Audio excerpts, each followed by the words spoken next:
দেশ বীরভূমে আজ আমরা চলে এসেছি এক সতীপীঠে। সতীর বিভিন্ন দেহাবশেষের অংশ পৃথিবীর যে যে জায়গায় পড়েছিল সেই সমস্ত স্থান সতীপীঠ নামে পরিচিত। বাংলাদেশ, পাকিস্তান, শ্রীলঙ্কা, নেপাল জুড়ে প্রায় 51টি স্থানে সতীপীঠের সন্ধান পাওয়া যায়। তার মধ্যে পশ্চিমবঙ্গের বীরভূমের জেলাতেই আছে 5টি সতীপীঠ। আজ আমরা চলে এসেছি সেই রকমই বীরভূমের এক সতীপীঠে। আসুন আমরা জানি এই মন্দিরের বিভিন্ন অজানা তথ্য।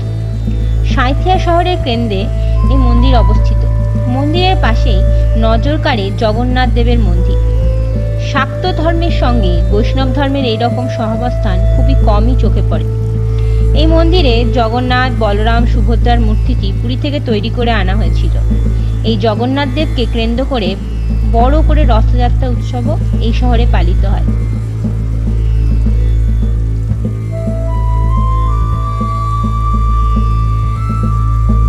সামনেই পূজার সামগ্রী কিনতে পাওয়া যায়। আপনারা চাইলে এখান থেকে পূজার সামগ্রী কিনে মায়ের পূজা দিতে পারেন।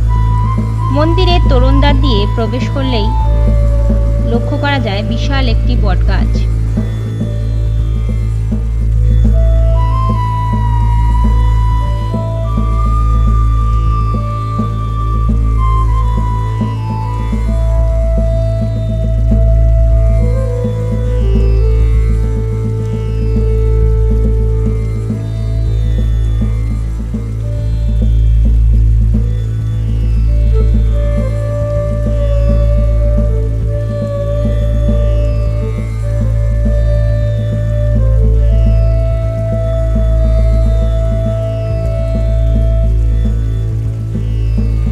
গাছটি মায়ের ছাতা স্বরূপ মাকে আড়াল করে থাকে।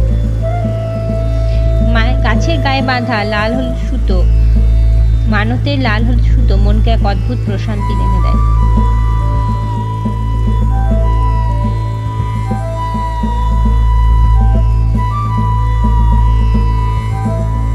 গিয়েছিলাম সে সময় মন্দিরের কিছু কাজ চলছিল, সেজন্য আমরা পুরো মন্দিরটি দর্শন করতে পারিনি। মন্দিরের পাশে আরো যে ছোট ছোট মন্দির আছে সেগুলো ভেঙে নতুনভাবে তৈরি করার কাজ শুরু হয়েছিল, সেই জন্য আমরা সকল মন্দির দর্শন পাইনি।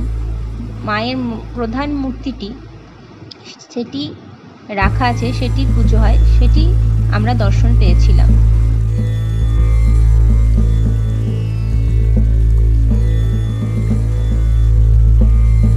প্রধান মূর্তিটি কালো পাথরের হলেও ভক্তরা প্রার্থনার জন্য পাথরের গায়ে লাল সিঁদুর দেন। দেবী রূপার মুকুট এবং 3টি সোনার চোখ লক্ষ্য করা যায়। দেবী এখানে পূজিত হন নন্দিনী নামে। এর পাশাপাশি বাবা ভৈরবও এখানে পূজিত হন। কথিত আছে বাবা ভোলানাথের বাহন নন্দী দ্বারা পূজিত হন বলে মায়ের এইরূপ নামকরণ। কলকাতা থেকে একদিনের সফরে বেড়াতে আসলে মন্দির ঘুরে আসাই যায়। আর পরিপাওনা হিসেবে বিখ্যাত বোলপুর, শান্তিনিকেতন আর তারাপীঠ তো আছেই।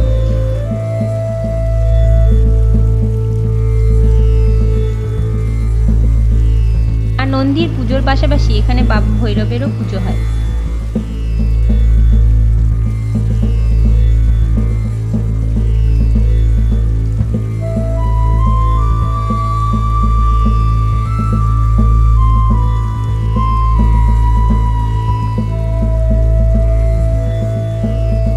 যদি আপনাদের ভালো লেগে থাকে তাহলে লাইক, শেয়ার আর সাবস্ক্রাইব করতে একদম ভুলবেন না।